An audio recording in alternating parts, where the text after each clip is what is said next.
It just seemed like once breakdancing or any kind of soul dance, soul music, disco dance, anytime you had a group of people dancing to the same beat, like one groove, it just seemed like for that moment in time, we were all, the beat united us. When I used to practice here, man, I used to pray all day, say, God, I want to be part of that change in the world. Right now, I'm 49 years old. I'm about to hit 50 this year, okay? And we're talking almost 40 years ago, you know? And I've been dancing to this day, still breakdancing, but that was my first true love, my first true introduction, my first true passion, and I found it that night at the club.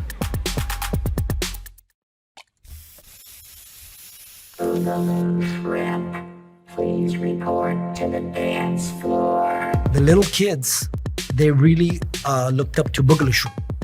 They all wanted to be like Boogaloo Shrimp. That was like their idol. You don't even know. Like, you don't even know, like, you're the reason why I dance. Like, you're really the reason why I chose to dance. He's an icon, you know, for hip hop, for breakdancing, and as an individual, just all around great dude. You just saw him, and what he brought was like, this dude, again, was special. Move your body on the floor. Move your body on the floor. Move your body on the floor. Shrimp, being as good as he was, definitely helped put popping into a art form category of dance, alongside of jazz, alongside of tap, alongside of other dance forms that are considered art forms. You know, there's no not recognizing him. He's so distinct. When he walks in a room, you kind of feel him walk into a room. He has that charisma, and you can sense him from across the room too, because there's only one Boogaloo Shrimp. Only one person dances that way. His influence on the game, you know, will live for years and years and years. I think everybody will know about Boogaloo Shrimp, you know, 5, 10, 15 years from now. In terms of dancing, Boogaloo Shrimp was probably the most influential of that time because everybody aspired to be like that. You saw what he did and it was just like no one was doing what he was doing. It just so fluid. So it transcended the coasts. Boogaloo Shrimp inspired me as a dancer, yes, and as an artist, because his style, man, his swag in these movies were just, it was just, you know, unbelievable. Some people focus on just getting down and freestyling, you know, Boogaloo style or what have you, which he had that, but he also had this very unique way of like painting these pictures through movement that seemed like sort of mystical. He's a really special guy. Like basically, you know, he was actually born to do what he does. Seeing this dude and what he did and the way he would hit in all his moves, I knew he was somebody that was real. He was somebody that was thorough and authentic to what it is to be a true B-boy. His energy is like I said, through the roof. And I was like, can I have a cup of that? Like, he's just always on fire. If Clayton Kershaw goes to South Central today, everybody's gonna know that, right? And that's how it was for us watching Boogaloo Shrimp. How humble and chill someone can be after having such a huge impact on somebody else's life. And it's like, that's also one of those things that's like inspiring and motivating from him. You know, he always is just like, oh man, yeah, like full of life, full of energy. He was just as Boogaloo Shrimp as I hoped he would be. He was like really charming and funny and just had the moves.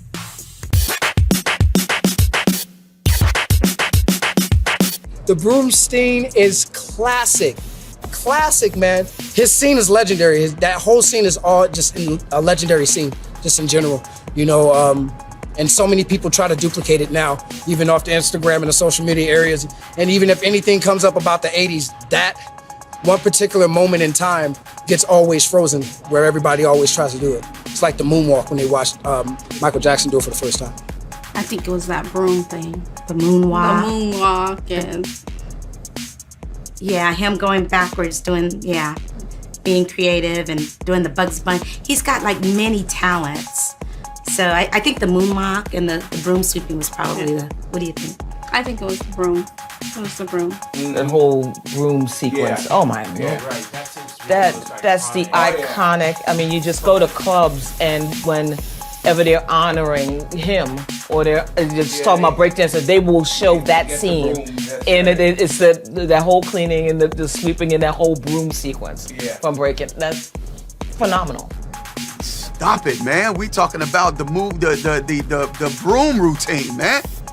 Which I'm sure everybody talk about. Boogaloo Shrimp was that dude, or Turbo as we knew him at the time, was the dude that we always say, well, yo, he seemed like he's the dude that can rock with the New York dudes, just because of his flavor and his energy and his spirit that he brought across. You know what I mean? You just saw him and what he brought was like, this dude, again, was special. And that damn broom routine, man, come on, man, forget about it. He murdered the whole movie right there. You could have turned the movie off at that point for me. You know what I'm saying? One of the most epic scenes of the movie was when he comes out of the store. And I remember, Ozone having this conversation with him about Fred Astaire. And, he's like saying like, who is that? And Ozone tells him to go and clean the street. Go sweep the street. And as he goes out, he takes his boombox with him, sets it down on the floor, presses play on the tape, and the music starts. And I started seeing him just, doing these pop moves and the magic moment when he takes out the broom and starts to do these magic, moves with the broom. And to me, that was probably, the most impacting moment in the movie that really was like, wow. I was like, this guy's like, doing some magic moves with the broomstick. And, as a kid, your mind starts to, go crazy. And, seeing him doing all these tricks with it, was very inspiring. And obviously, as I got older, I saw, in the end where he's moving the broomstick with his hand, but you see these two little strings kind of hanging from his hand. I was like, wait a minute, I thought it was for real. But that right there, that scene was what changed it all, for me, and the pop locking and breakdancing and all that stuff. The broom, that one, it's just like the number one scene dance scene of that era, and inspired so many kids to literally leave gangs, forget about the hood, come to a Radiotron or find a space or go to Venice Beach or go to other places and just start practicing. So the key is to practice, to refine your art form. But they had a pretty high bar, to achieve, so they all were inspired. I think mostly, I know for myself, what I'll remember the most about Boogaloo Shrimp is his storytelling through movement. It's almost ancestral, it's almost ancient. The way that he can convey, it's like folklore. The way he can convey what he's trying to say through movement without ever saying a word. I think that's something he's really brilliant at. Absolutely. Michael Chambers was just unique in his approach to the dance. He was like sort of an illusionist, if you will, and like magical in a way. Like really, like how can this guy do this stuff? So with animating and ticking and his waves and just his whole character was just extraordinary. He had an amazing presence. For his stature, he's not the tallest guy, neither is he the shortest. He just had a way to totally command his space and project and just engage his audience, So I was like, whoa, this guy's really good.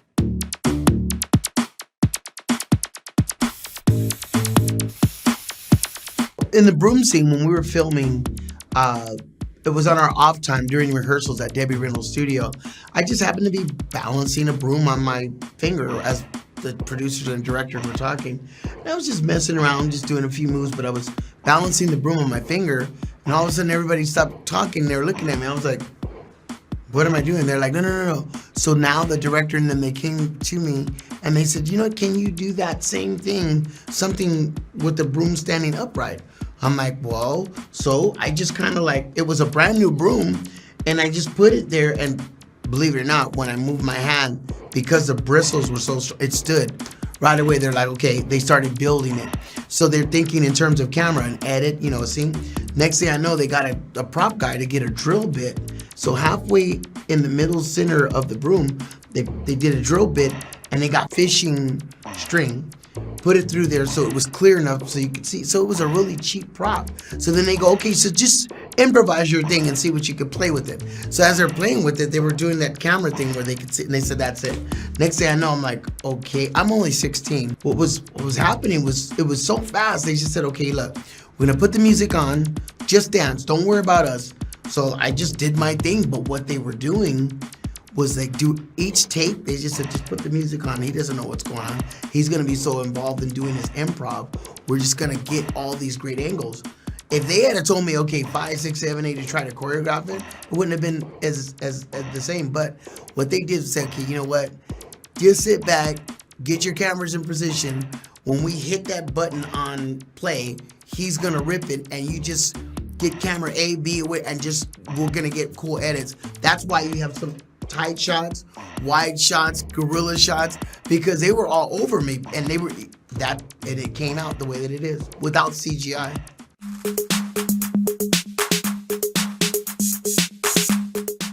I said, now I know why they call you Boogaloo Shrimp. I said, man, you're way out there. You can pop, boy. I mean, you look like a cartoon. So he was real cool. He was real cool. They were telling me what to do. Boogaloo Shrimp, go get him. And I'll be like, I'll do my Boogaloo. And my sister was like, wow, my brother is really popular. Everybody's saying Boogaloo Shrimp. So I was alive at the party. So my sister one day, she christened me. She goes, Michael, my sister and I were like this. She said, you know what? Everybody else at school is nicknamed Dr. Cosmo, Dr. Ace, Magneto, Fish. You're the Boogaloo Shrimp. I was like, it sounded like a fried Cajun dish, but it clicked. My sister gave me the name Boogaloo Shrimp because that's what people were telling me to do. Because I was shrimp, but I could boogaloo. It was like, he's a dancing shrimp. And then my family, I found out, was from Louisiana, Baton Rouge. So Cajun, if you look up Boogaloo, the Zydeco music from the Cajun, from the French Quarter of New Orleans and Louisiana, Boogaloo was part of Cajun music, the Boogaloo. So now I'm Creole African American and my roots are in Louisiana. So it's just like it is. If it walks like a duck, quacks is a duck. So I am the Boogaloo Shrimp. Short, extra crispy, a little spicy because by way of Louisiana. And Creole, and look at my smile. In regards to Michael Chambers, Boogaloo Shrimp, which we all know him as Boogaloo Shrimp. The world knows him as Turbo. We're from two different sides of Wilmington, California. I'm from the West Side projects, and he's from the East Side. My original teacher, Diane, Queen Boogaloo, she went to Banning High School, which Michael Chambers went to Banning High School as well. He danced for the band. I also did the talent show every year at 4 and 5 years old at the high school, and that's when I actually met Michael Chambers, because we were two I want to say powerhouses at the time, and anytime you have those powerhouses meeting, we would dance together or battle, but we never battled. It was more of at awe of, I enjoyed watching him dance, and I imagine he enjoyed watching me dance and learn too. So from then on, it was just, you know, me and him every day.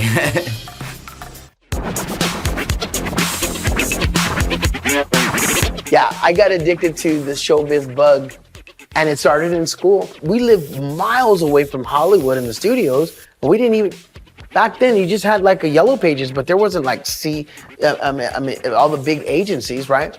So my brother's friend said, hey, you know what, I got an idea. Redondo Beach Pier in the South Bay had the Horseshoe, and a lot of very wealthy people from Rolling Hills and Palos Verdes, Manhattan Beach, and Hermosa, they would come and play. So they had cash to play, and the thing is, or put it on plastic.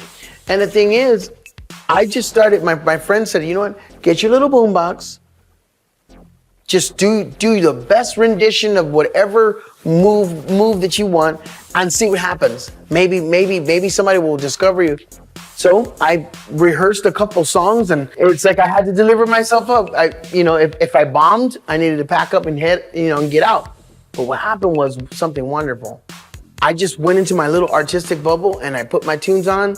It was like that song of Flashdance. First, I started dancing, what up, feeling? Next thing you know, everybody's clapping. And money just started going on the floor. People were throwing, hey, give this kid a hand. And people were throwing quarters, dollars. Then it got to 10s and 5s. So then my brother was like, ugh, he had that Pink Peter shoulders, like, but of course. Now he was like, okay, you know what? We need to organize this. And he got me a little bucket and a little thing, and he went around and told people, hey, look, if you like the show, donations, I was like, donations weren't a bad thing. If you like the show, it was free. It was a free show. Donations, do it. So sure enough, I got addicted. That was honest money. It was better than a paper route. I was like, you know what? This is really cool. My big break, and thank God for the internet because it's on YouTube. My first big job was CBS, We've Got the Touch. It was a wild spot promoting all the television shows that were on the CBS network. It's on YouTube under CBS, We've Got the Touch. My friend told me, hey, they're filming a commercial. You want to do it? I was like, heck yeah, I'll be on TV, buddy. Let's do it. We went out in Selmar, and we took the 118 freeway, came through Simi Valley, and we were in Selmar at some park. And CBS television network, they did a commercial and they hired me. And my first check was $800. This is when we used to have Security Pacific. I think Bank of America bought out Security Pacific. I'm telling you what, I just did my job. I was just one of those people, just shut up and do your job. So what did I know? I shut up and I did my job. Next thing I know, my mom, she said, "Oh, you got mail," and I'm like 13. I think I was 12 or 13. You got mail. She opened up the envelope and I was like, oh, Mom, look, there's money. She goes, this is $800 in your name. I go, I know. She goes, you did all this with dancing? I go, yep, and it's all legal. Look at Security Pacific Bank. So I even put my suit on. I became a professional entertainer that day.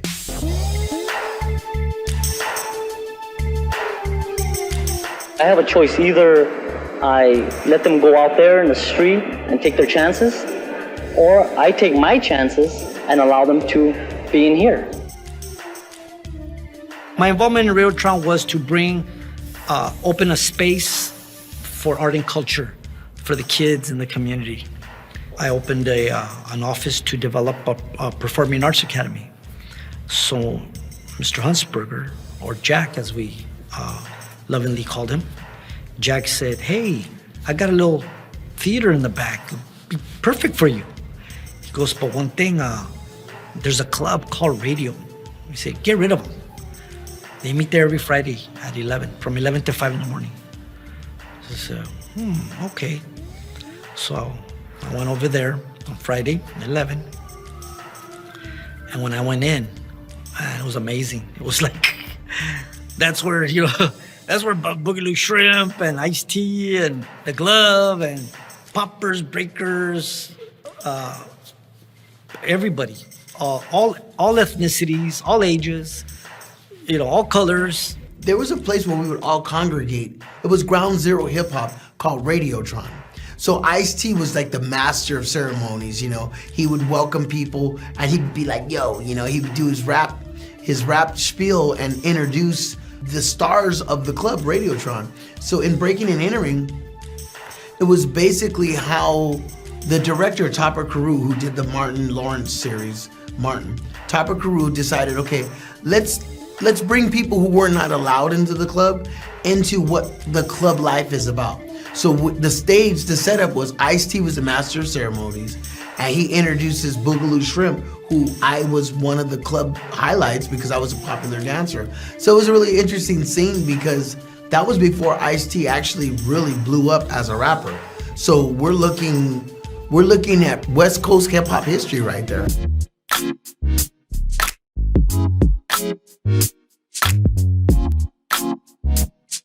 Michael Jackson got real interested in that because after he did Motown 25, Billie Jean, he was looking for more stage footwork. He's a solo artist. He needs to get from here to there. And then he goes, oh!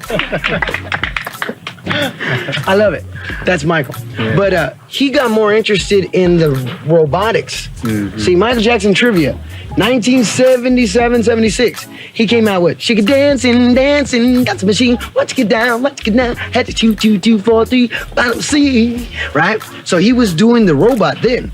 So he always had special consideration for that style of dancing. Well, once I got into the business and became a name, he was like, ooh, I like the way you move.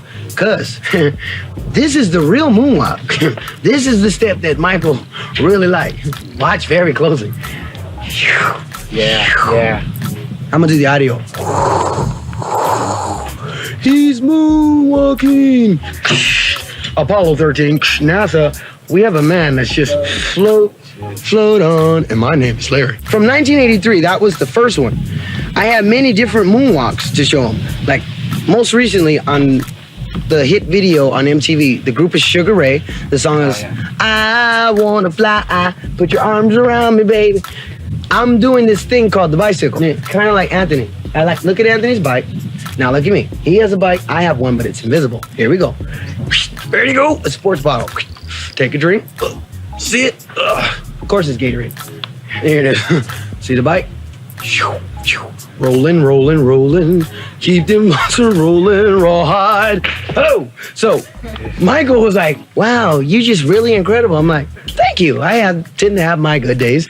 He wanted to learn that whole menu, figurative dance menu of moonwalking. And so since 1983, visually, I think that he's my ultimate student when it comes to dance. See, I'm not a jazz dancer. I'm like an animated guy. Have a heart. See the heart? Yeah. And I'm pioneering it. I'm the only guy on TV that's really doing this street dancing, but giving it back to the kids. Yeah. Now, a lot of people don't know the truth, but Shrimp is actually the person that taught Michael Jackson the backslide.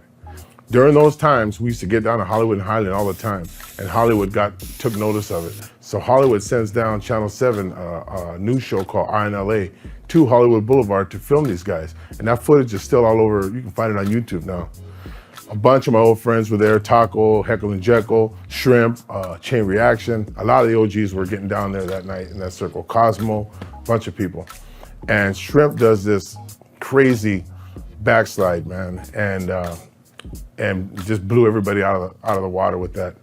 It was breathtaking. I mean, he could get up on his toes. I think that was the trick to it, but he really looked like he was floating backwards. From what we heard afterwards, Michael Jackson happened to watch that show on Channel 7 or on Eyewitness News and called the news station and wanted to know who that kid was, along with a few other people. And they ended up getting a hold of him, and so he ended up calling Shrimp and Taco both to his house in Encino, and they worked with him there for a couple of weeks while Shrimp ended up showing him that backslide. Fast forward a little bit down the road, and he did the Motown 25, and that is the way Michael Jackson does that backslide is exactly how Shrimp does the backslide. When I met Michael Jackson, it was just kind of like very interesting. I did a thing on Channel 7 INLA, and I executed my moonwalk floating combo. Next thing I know, one of the staff said, we need your parents to sign permission for you to make a special appearance at this secret location. I'm like, okay.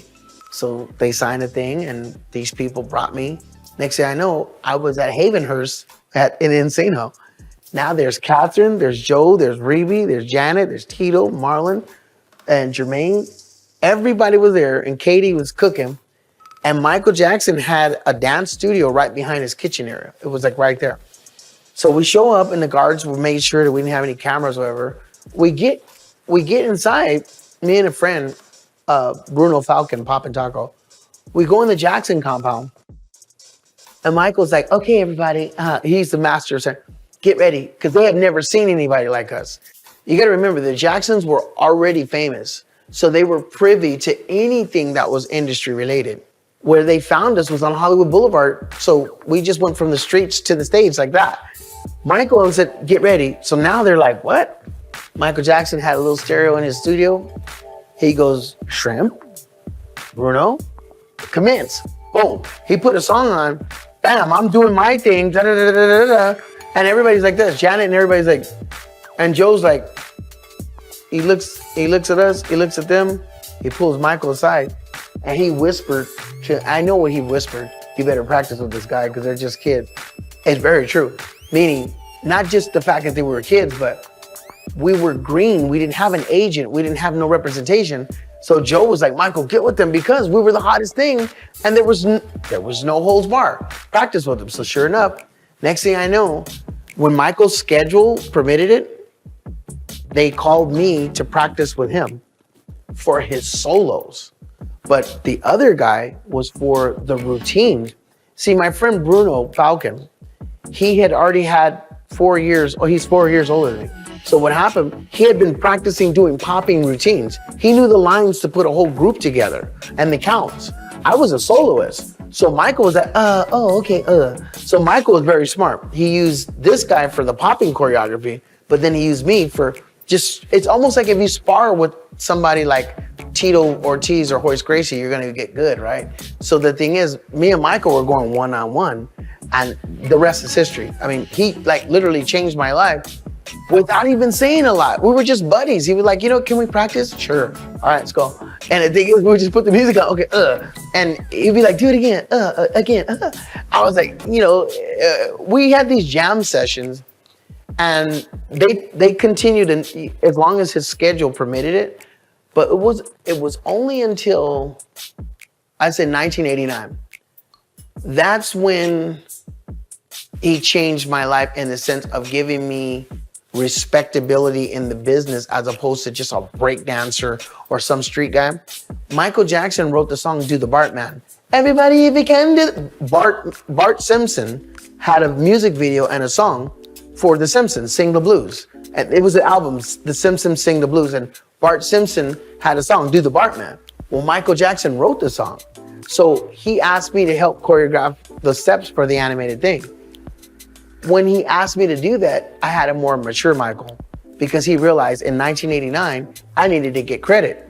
Still to this day, when you look that up, he fought for me. He made sure that the agents and everybody, he sent a letter, said, give Michael Chambers credit for the choreography.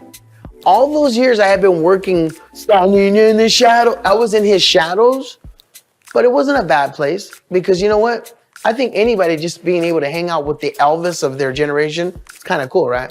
But for me, he was just my friend.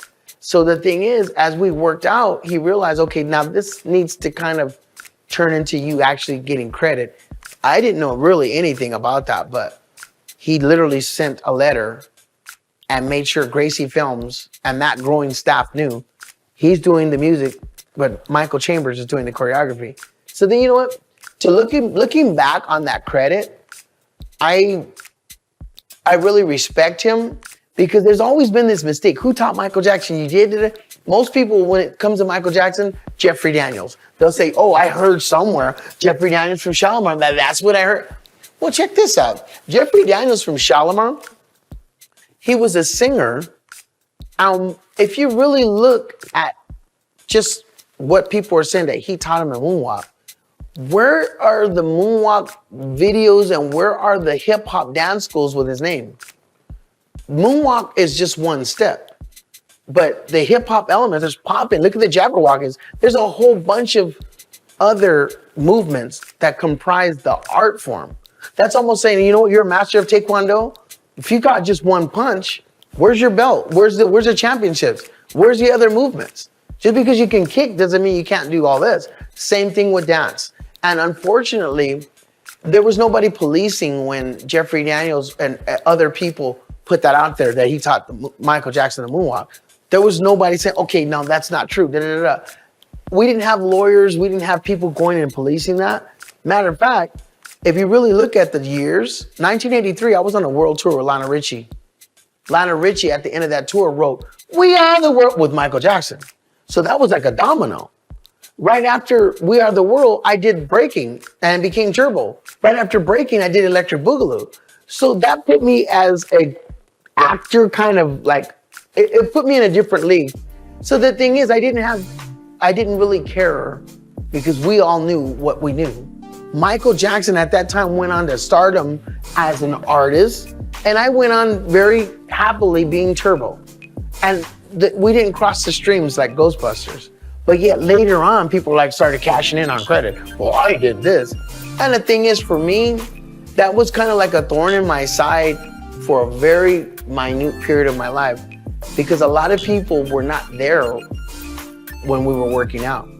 That was on a hush hush. That was respectful. I didn't go on Hard Copy or the Sally Jester or Geraldo. I could have. And there's a lot of industry people that would have backed me up, but I didn't because I didn't have to. I was very okay with who I was, who I am, and very okay with seeing my friends just be the best them. But years later, everybody was coming out of the woodwork. I did this for Michael. Oh, the Jacksons, me. And it almost reminded me of a really irritable student at a school going, well, I was the one that this is assignment. And the thing is, 9 times out of 10, if you're really good at what you do, just shut up and let your work prove it. Very true. And the thing is, that's where I'm at right now. Meaning, I'm very glad that people finally realize my contribution to the arts. But my number one student, Michael Jackson, as far as dance, this guy, for him to be able to take the elements of what I taught him and make his own style, that's a master.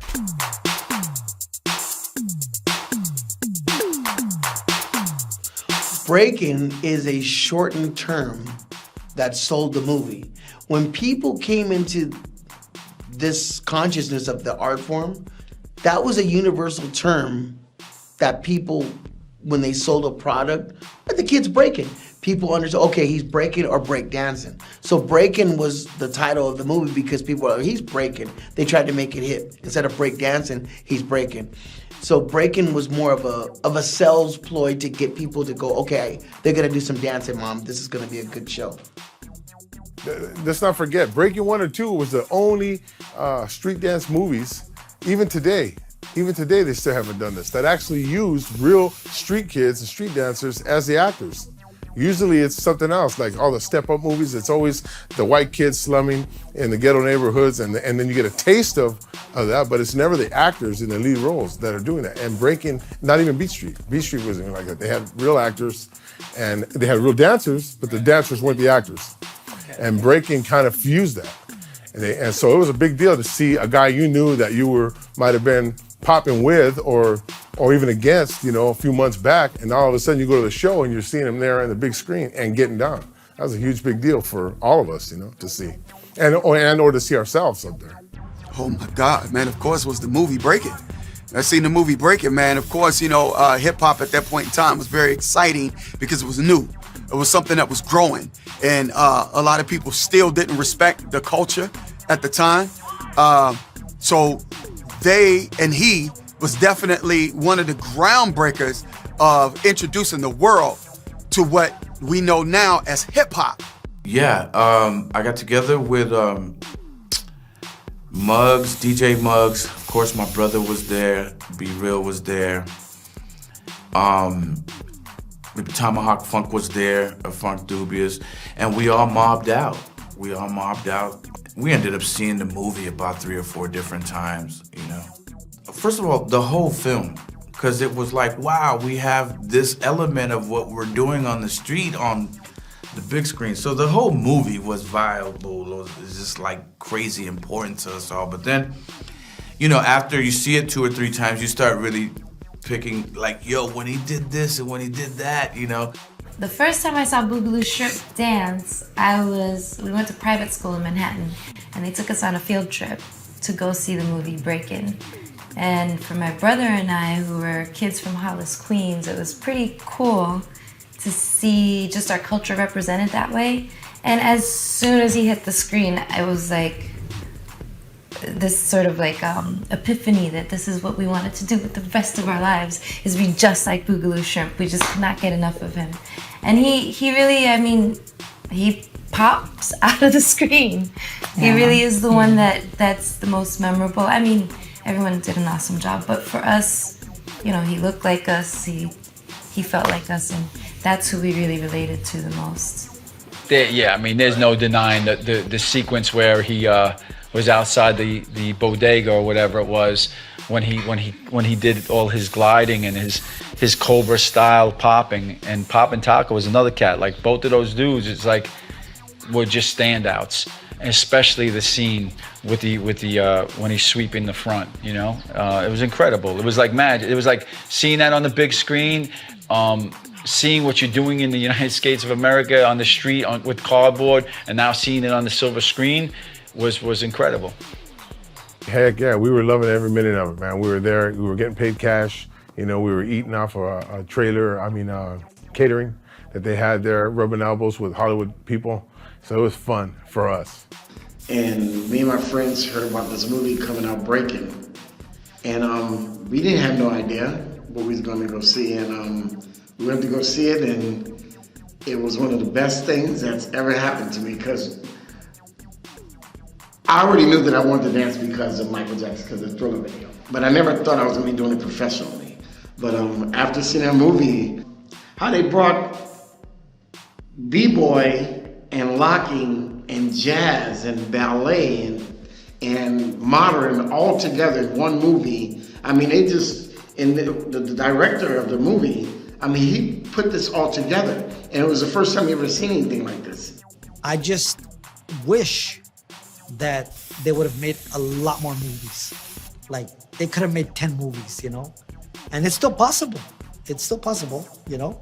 But I would really love to see that. I would love to see more hip-hop musicals. You know, we had the musical that won the Academy with La La Land, okay?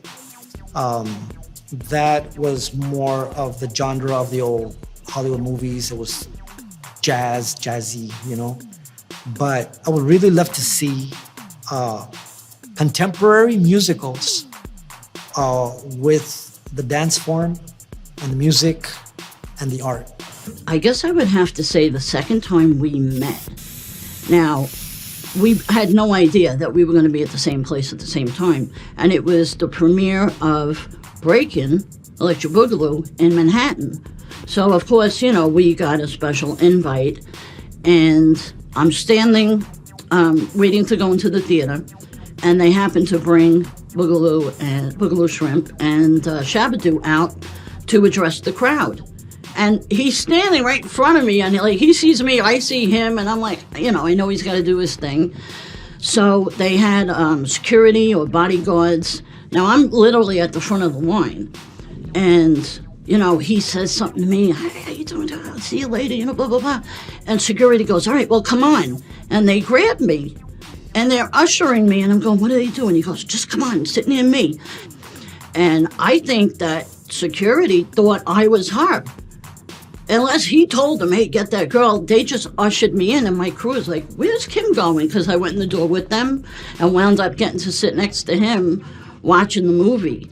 So it was pretty cool. When they had the premiere, we went to Hollywood to see the premiere, and a bunch of us chipped in, because of course we're not stars. Right. We chipped in and got a limo because it was a big deal for us, right? Right. So we show up in a limo, and in front there they had the big poster, said Breaking 2, and then they had a bunch of like 8x10s, you know, on the sides, color photos, and this picture was one of them. This one is just a little bit bigger, a little bit spread out was there, and people saw me there. And then they I signed 100 autographs that night. Yeah, because they're like, I just fell in love with just his style, how he was actually walking on the ceiling, and I thought he was amazing. I really thought he was magical. So. Well, the bedroom scene was really interesting because we had already did the numbers. Breaking, when it came out, was a box office smash. I mean, it was a first of its kind. So Cannon, when we went to the Cannes Film Festival, they realized, okay, this is going out big internationally. Forget, you know, not knocking the United States, but usually a film like that, if it got international momentum, you crank out a sequel. So we're at the Cannes Film Festival with Menachem Golan and Yoram Globus. What happened was I was at the Ritz-Carlton, and I was underage at the Cannes Film Festival. Here's a scenario for those who don't know. It's a nude beach. So if you're a minor, you can't really go out there because it's kind of like adult. So people were trying to spare my youth by not having me exposed to the nudity on the beach. So I was just stuck in the hotel way on the other side of the world in France, you know. Just so happened I was flipping through the channels, John Carpenter's movie The Thing was on. So I'm looking at The Thing, and it was the one scene where they're interrogating the alien, and an alien goes up the wall, and I was like, boom. So when I went to the Cannes Film Festival meeting for Canon, he asked me, what would you do if we did part 2 to Top the Broom? And I was like, I go, why don't I just get head over heels over a girl? They were like, head over heels over a girl? Yeah, if I fall in love, you know, you go head over heels. I literally like a cartoon, like The Thing. I could just go up the wall. And they were like, can this be possible? And sure enough, they sent the information. Back then, they had faxes. They sent the information to some writers. Writers did some research, and they actually talked to the original choreographer. One of the original choreographers from Breaking One was Hyman Rogers. Hyman Rogers was from West Side Story, the great musical. So Hyman Rogers knew about staging, and they found out that the original broom dance was literally kind of like a tribute to Fred Astaire. So they were like, okay, now we want continuity. Turbo does the broom dance, but Royal Wedding was like, and Fred Astaire did like his dance with the coat. So they're like, oh, this is getting better. Part 2, Fred Astaire did Royal Wedding where he went up the ceiling. So they're like, oh, so they tracked down the original people who did that production, and there was a thing called a gimbal. It was a rotating room that was used in Fred Astaire's Royal Wedding, Nightmare on Elm Street, Poltergeist, so it was on like Donkey Kong. We went into production when they said, okay, you know what? When it's time for your new solo, you're topping the broom. You're going up the walls, boy. And the thing is, they literally put me in a gigantic hamster wheel.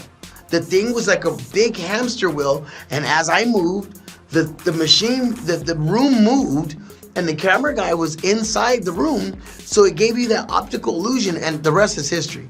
And it topped the broom number. This was wild. I was at my manager's office doing our client manager thing, and I got a phone call from my manager, and he goes, hey, you know what? You got a gig, but this is like really, really important. No shucking, jiving. Drop the comedy. You got to really be on point. And I'm like, why? He goes, well, there's the Entertainment Industries Council is doing Nancy Reagan's first anti-drug video for the world to help, you know, because crack cocaine and cocaine was really a big deal. And it was affecting the inner city and everybody. So somehow or another, my work at the time with the film garnered enough respect for them to say, this guy is worthy to be inside as the lead. I'm the lead in the video. I was the lead, not a cameo. They said, we want him to be the lead because I represented the inner city. I had the moves like Jack. I got the moves, but I also had that protocol, that turnaround, and that ambassadorship of doing good. So somehow or another, my manager said, wow, dude, you must have really did some impressing people because this is for the White House. I go, what do you mean? He goes, this is kind of like a big deal, but it's not going to be really public. It's kind of like a private thing because the White House has their own agenda. Well, I just did the job, but I had no idea I was going to end up in White House. So they fly us to Washington. I'm in Georgetown. This van or whoever, they just picked me up. Next thing I know, I'm like, wait a minute, I've seen this in pictures. It's the White House. We go through the funky gates, we do the metal detectors and all these people, hands at your side. Okay, the protocol. You have to do what they say. And I'm walking in and they said, okay, now stand to attention, the First Lady, what's going to happen? And you hear the royal procession. Dun, dun, dun, dun. Oh, Nancy Reagan's coming out. I go, oh my God. I was so nervous. Oh God, she's coming down. She's like, hi, welcome to the White House. And then we're going to proceed. And because their daily affairs is what they do, we just had to be in and out. So once she introduced herself, we went right in and they had a song. If you look, she's reading lyrics. They had a song called Stop the Madness. And as they wrote the track, you don't hold the president up. They're like, here it is, boom. That woman knew how to sing. And the thing is, she had lyrics. Next thing I know, I'm singing the song because we rehearsed it. But I just could not believe that I was singing right next to Nancy Reagan. It was really quick. It was a beautiful moment in time because we were in and out. But when I looked at the video, my mom and my mother and father were like shaking their head like, how did this happen? What did you do? The movie Breaking and Breaking 2 resonated so big. It got the attention of the First Lady to where she said, this is somebody I want in my video. I mean, he's inner city, but he's worthy. And sure enough, I was just like blown away. And I heard it could be in the Reagan Museum in Simi Valley. I think that the video's there. That was like a personal thing for like all my military buffs. And then that's like history, right?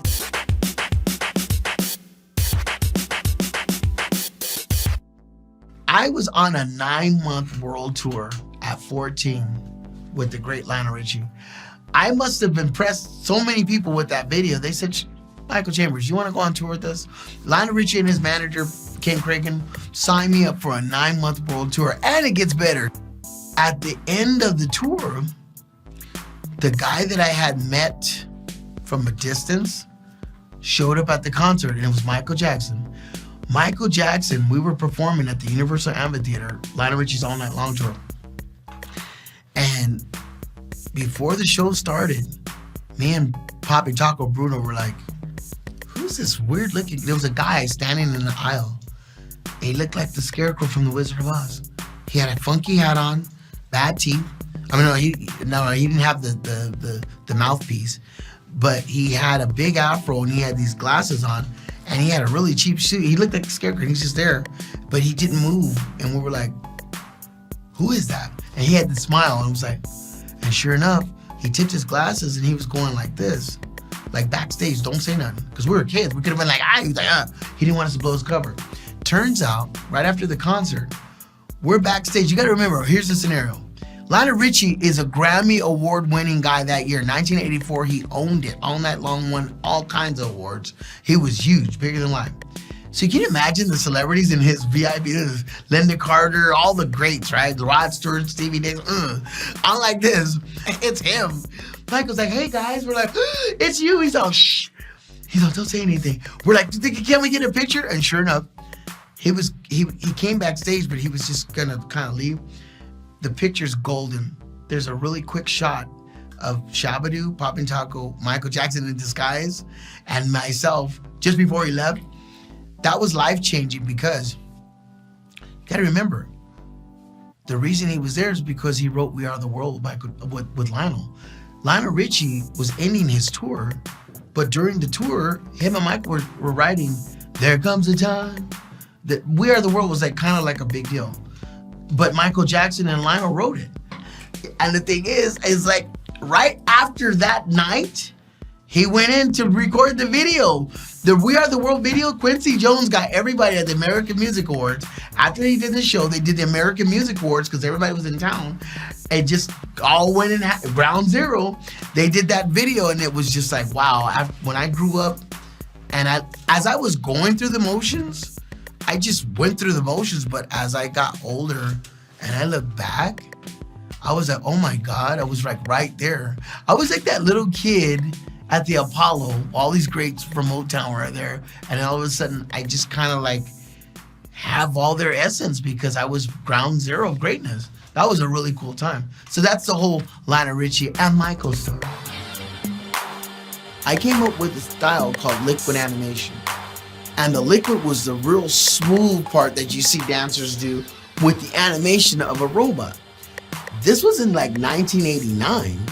And I told my agents at the time, I'm not gonna do some music video where I'm just dancing in a circle. I wanna focus on the special effects industry. I played the cat in Opposite Attract with Paula Abdul. That was the first time she used a street dancer to come up with a character on a blue screen for MC Scat Cat, which won a Grammy. I did do the Bartman with Michael Jackson. So now, being a so-called street dancer, a hip-hop dancer, I moved right into special effects. And then, of course, Bill and Ted's Bogus Journey, playing the robot. So I made that transition consciously. But when Family Matters came, I said, okay, now, when people go back, they're gonna see that this is my style in its 100% pure form.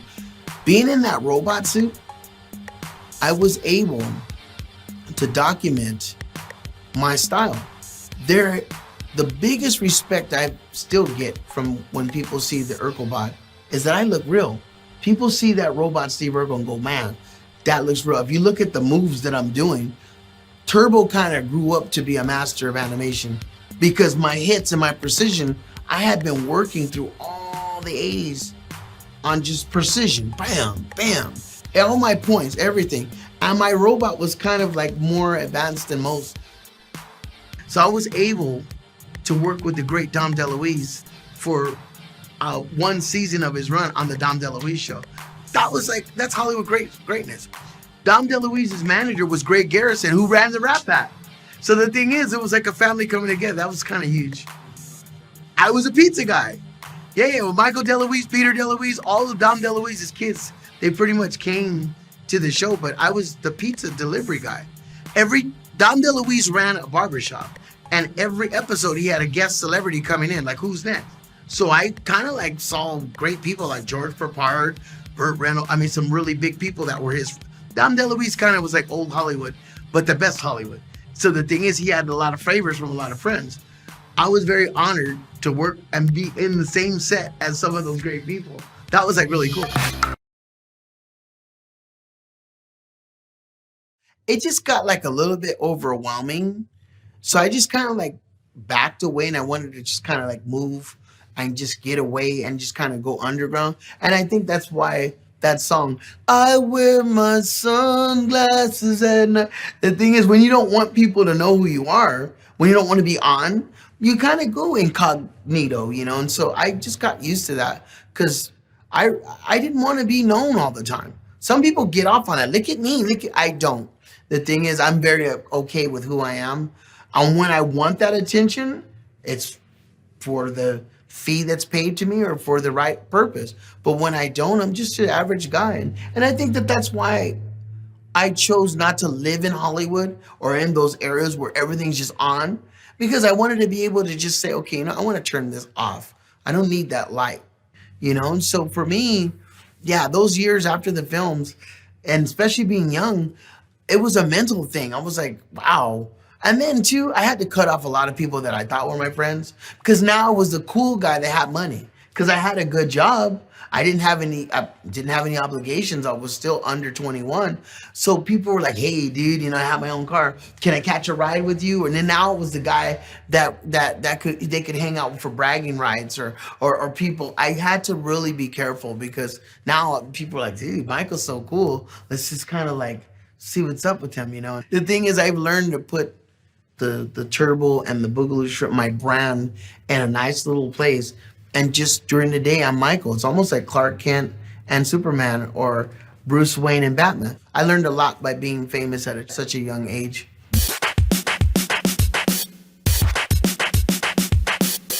Seven, eight, head, body, head, body, head to the center. Now look, you can face me. Remember this, because I want to remind you. So it was actually funny because, you know, people usually when they're learning dance, they, you know, look up Chris Brown, who's amazing, don't get me wrong, and, you know, just Michael Jackson, amazing, Janet. But like my one friend brought it to my attention. He's like, Taylor, why don't you look into the people that trained these people? Like, who trained Michael Jackson? He was like, I know one guy that did. He was like, it's Boogaloo Shrimp. And I was like, who is that? I've never heard of him before. He showed me videos of him. And he was the exact missing link of what I was missing in like my dancing vocabulary. Like his style was exactly what I wanted to pick up. The popping, the locking, the ticking. I even picked up on his own style that he made up, which was liquid animation. And that was it. That was literally it. Like the ticking and like the waving, and I just loved that. So I was like, I'm gonna meet him. I was like, mark my words. And they were like, Taylor, how? I was like, I have no idea. I was like, just mark my words. And then it happened a month into me being in California. Just the universe is a beautiful thing. You know, I've taken it upon myself to teach selected people. And the thing is, I never wanted to oversaturate myself and just do a master class or teach for somebody else. I always thought, okay, when I'm ready to actually lend my techniques to dance again, I want to be organic and creative. When I met Taylor, at first, you know, I'm going to say, you know, just like any other student, you know, I'm like, okay, I'm going to take this student and come with me and just go with it. But I realized really quickly I was dealing with a master, meaning somebody who already knew musicality, all styles of music. You play this woman any style, once she gets it, she interprets it, and it's easy for me to take out the wordiness and just dance. So that brings me up to this lesson, because in my transition, as I was speaking in the documentary, I always want to go forward, not backwards. That's the moonwalk or the backslide. And the thing is, going forward means the next level of the art. And what's important about this art form, she comes from a very well-disciplined background, but yet when Taylor gets a technique, she kind of just goes with it, and now she starts creating. So the thing is, we're exploring with ballet, salsa, other things. And matter of fact, even her music selection, some people will say old school, whatever. What's really cool, I'm associated with old school, most pioneers aren't, but she brings me into, and others, into the freshness of, okay, what's the newest thing?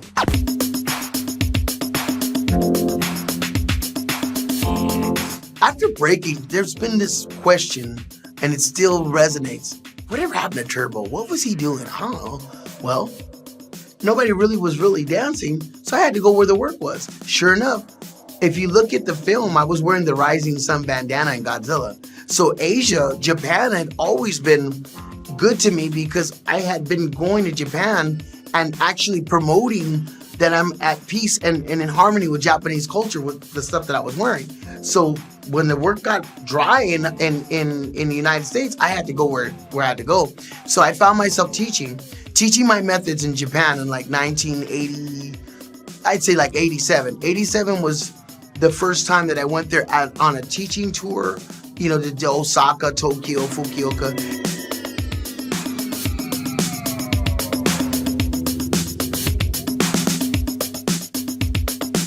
And then I got a job pushing Aquafresh. Somehow or another, even though I had this gap, my smile got the attention of Aquafresh. Kondo Dekta, my favorite toothpaste is Ichi-ni San-shi. Bro, it was really interesting because I had to learn certain lyrics that were in Japanese. Domo arigato. And when I filmed it, I was like, wow, I'm in Japan teaching, doing a commercial, and being well received. I was able to get enough attention as an American dancer that I was called in to help promote Nissan's car, the Nissan Z. They were introducing that at the Tokyo World Motor Show. So Nissan said, we want this guy to be at the Tokyo World Motor Show and push our car. And sure enough, they allowed me to dance and sing. Now I was an entertainer. My dance style was based on special effects. So I grew up in the 70s watching the Bionic Man, Bionic Woman, Steve Austin, you know, Giant Robot, all that wonderful stuff, Star Wars, Godzilla, Ultraman. So when I got to the land of the rising sun, that's where most of that stuff came from. So I was just like, it reminded me of the scene from the movie Blade Runner. If you watch the movie Blade Runner with Harrison Ford, it was like a Ming city. It's like all these neon lights and spacey things, and they have a lot of animatronics in the city. You could drive down in Tokyo and there's a lot of stuff moving because it's a very robotic society. So I was just like, I'm home. I do the robot, but this is a land of robot. So it made my robot better. Japan was fascinating to me. I just remember we had the cable, before cable TV, we had the antenna, the UHF, you know, and we would get like some bootleg stuff from whatever was in the information highway, and we would see those Japanese films where you'd have Ultraman or robotic things, and to be there, it really made me feel like, okay, you know what? I'm an ambassador of my race because I'm like the only African American around here. And everybody's looking at me like, okay, well, what kind of tourist are you? So Japanese people, they're very analytical. They study, and they're not very animated like we are. They're just kind of like very orderly. They're very soft-spoken, and they're very peaceful people. So it was a culture shock, but I adapted a lot of their ways because I had been working in Japan for many years, off and on. I didn't stay there for years, but off and on, I would get called back for gigs. And just to see every time I would come back to Japan, the response I would get, That's the first time I ever felt like a real celebrity.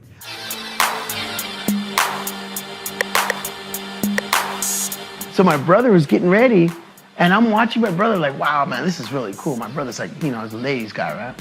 He's getting ready for school, and I'm looking at his feet going, my brother started moving, and it looked like he was defying gravity. He did a moonwalk in place, almost like John Glenn from NASA. You know, Houston, we've touched down. I mean, when they showed the first man on the moon, he kind of like, just kind of moved. My brother he was moving like that, and he didn't explain it. There was no definition, he just did it, and I was like, I just kept looking at it like I was in a trance going, this euphoria, like I found something to do. So when he left, I just started practicing because I looked up to my older brother. I started doing it. Next thing I know, bingo, I mastered it. Every movie that came out that year, Superman, Jaws, Steven Spielberg, E.T., Star Wars, all the 70s stuff, I went with my mother because my dad was like, okay, you guys, you go, I'm very serious. So I'm really thankful that I had that balance. I had the structure, but then I had the wild side within reason because my mom, she wanted to make, just like most mothers, they wanted to make the house lively and conducive for your growth. It was the nurturing of her that made me who I am. Because the thing is, I'm in this world, I could get serious in a business form or when I need to, but I always go back to mom because she showed me that tender side, you know what I'm saying? My mother and father had two different music tastes. My mother liked the Nancy Wilson, the kind of Dionne Warwick, the kind of real relaxing kind of thing. And then my dad kind of liked the oldies but goodies. Only you. I was like, wow, the Platters and the Delphonics. And then he got into Spanish music because his co-workers were from Mexico and Puerto Rico. So we would hear gong, gong, gong, gong, gong, gong, gong. And so all this music was happening in the house. And I'm telling you, it really reminded me of families that might not have much, but there's love in the house. So no matter what you're going through, we come together, and everybody's jamming, everybody's styling. So I kept that vibe, I was like always on the one, like James Brown. I was always on the one. My dad really threw a wrench in my upbringing because all these years I thought, okay, we're the same color. I've seen him, and there's a lot of people that have the same color as I am, and we speak one language. One day my dad said something in French, and I was like, what is that? And then him and his aunt and his mother, my grandmother, they started speaking French. Now, there's a different kind of slang French from Louisiana. It's called patois. And you probably heard it in the song Lady Marmalade. Lady Marmalade. Patti LaBelle and them picked up on the African-American Creole culture that would be speaking the real hip slang, and that broken French was passed on, and certain people carried it. And my father and them, they started speaking French. So that was like a big radar for me. Like, whoa, now what I thought is not. We're mixed with something else. Then my father's job allowed him to supervise Hispanic workers. So he picked up Spanish because his French is kind of close to Spanish. So the thing is, my dad was speaking fluent Spanish one day, and I'm just sitting there being young, and most young kids love to hear what adults are talking about. And I'm just like SpongeBob. I'm just like soaking it in. Next thing I know, somebody asked me something, and I'm like, no sé. I was like, where did that come from? And I had an authentic Hispanic accent just because of being, they do say you're only as good as your association. So I was able to learn Spanish just by trial and error and interacting. My mom overcame polio. She didn't have the full faculties of her legs. For me, I have a feeling that's why I kind of got into the robot. Because my mom was like robotic. She had metal crutches, metal braces, and when she moved, she had sound. So for me, I was like, wow.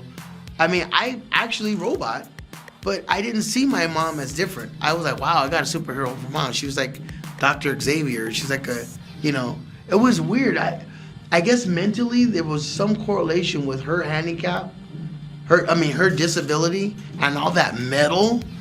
You know, I mean, metal things kind of move, and you got restriction somehow or another. And I became the master of the robot. So, mom was my influence with my dance, but then I admired her strength. Just her strength to go through life is hard, but to be able to learn how to drive with not the use of your legs, hand controls, to go to work 7 days a week, to provide for a family, and to actually get awards from your job. And her self-esteem and the way that she carried herself, I think I drew from her strength. Not to give up. The winning spirit. And her winning was not to get a mansion and not to get a lot of fancy jewelry, just to be and get your daily portion. She would always say, you know, I love that scripture, give us our daily bread, because tomorrow's not promised. So she was like, you know, I'm gonna work to get my daily bread. If tomorrow comes, fine, but at least I'm gonna earn it. So I was like, wow, I learned not to ask for more or try to get more than what I earn. One day my dad went to work and they're like, Linus, what? Your son, what did he do? He thought I got in trouble. What did he do now? No, he's dancing good. He goes, yeah, he dances all the time. They go, no, we've seen him on the TV and now the movies. TV, movies, what's next? He goes, what are you talking about? He's like very famous. Next thing I know, my dad comes home and tells my mom. He said, Nisi, that was her nickname, Nisi. What is everybody talking about Michael for? She goes, that's why you needed to see your son more. He was busy working while you were working, and he has a career. I mean, he's like really something. So then my dad, when he seen my movie, he really was he was so proud. He told my grandmother, they watched it. Next thing I know, my dad, he was wearing a breaking t-shirt. And and he was proud of me. As a matter of fact, there used to be a little hangout with his military, but I think military people go to like a VFW where military people talk. One day he's shooting a breeze with his buddies, and somebody got really feeling lucky and they put some tunes on and they started moving, and somebody told them, hey, excuse me, you probably don't want to dance right now. They're like, why? That man is Turbo's dad, and he probably gave birth to him and taught him because he's the dad. So if he can move, he probably really is gonna rip you a new one when he dances. So my dad got a kick out of it because he was the man, and everybody was like, yeah, we got Turbo's dad. I'm always interested in different humanity. Every human has something to add to your life if you allow. Somebody has something. You have your gifts, I got my gifts. But as we have chemistry, we can share. I think that's just a thing that humans do. We kind of interact. I like that. Well, some people think that, oh, you guys just dance. The dancing was the outlet to everything else that was going on.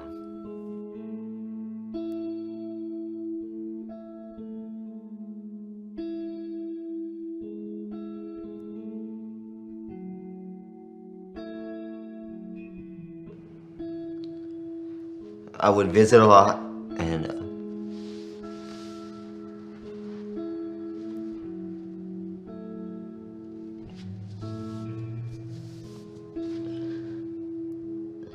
sometimes I wasn't clean. So he would take me to the restroom and show me how to clean myself, not in the tub, but show me how to go in, wash my hands, wash my face, to be presentable and to be neat.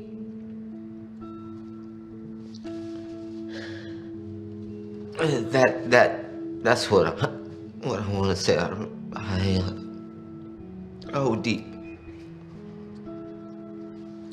It wasn't, excuse me, it wasn't the dancing, it wasn't the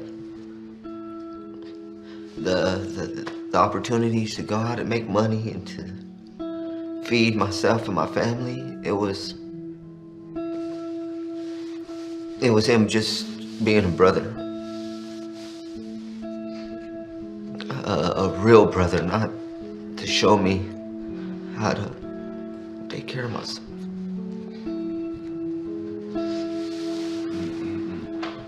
And he did. He showed me how to go out and make money. He showed me that no matter where I come from, I can be whatever I want to be. And he always reminded me where I was from and who I come from.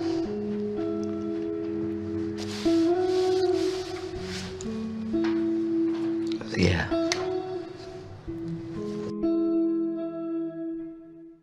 Somebody brought up a question. They said, Michael, why do you dance? Why do you really dance? What made you dance? And I said, you know what? With the world conditions, I kept dancing and doing entertainment just to be accepted as a human being. I mean, and now I love inspiring people from these neighborhoods and other inner cities just to say, okay, you know what? We may not ever make $1 million. We may not reach that number.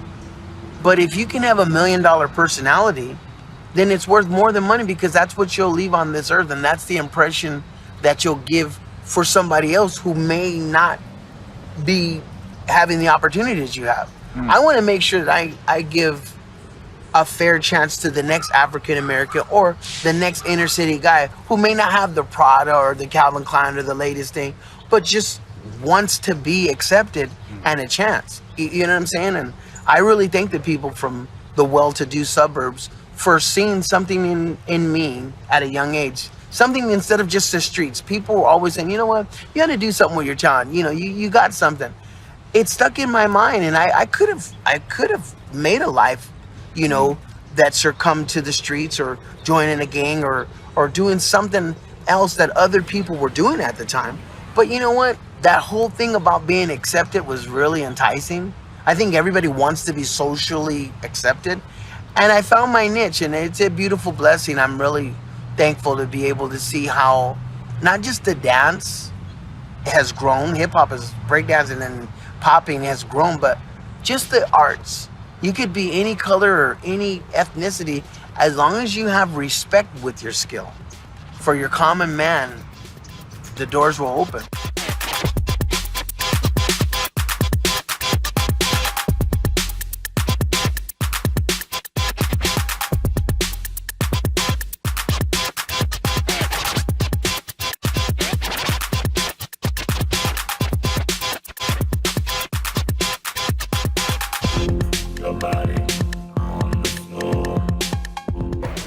Everybody keep the art and craft that they're doing.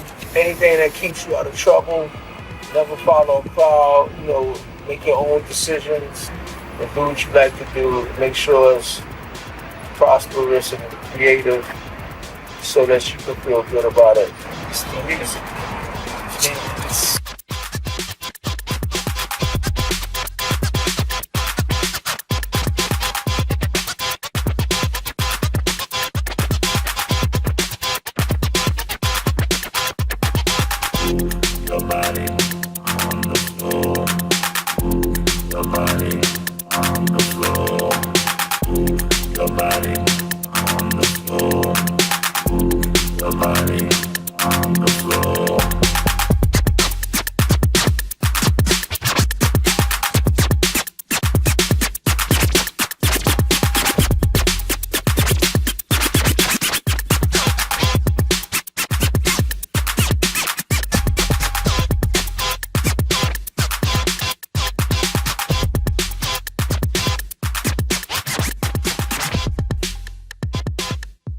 I want to be humble enough to be able to take care of myself, my family, or my loved ones, and whoever I deem possible. But at the meantime, be able to look back and say, well, you know what? I want to just kind of take a back seat and help somebody else. It's not about me.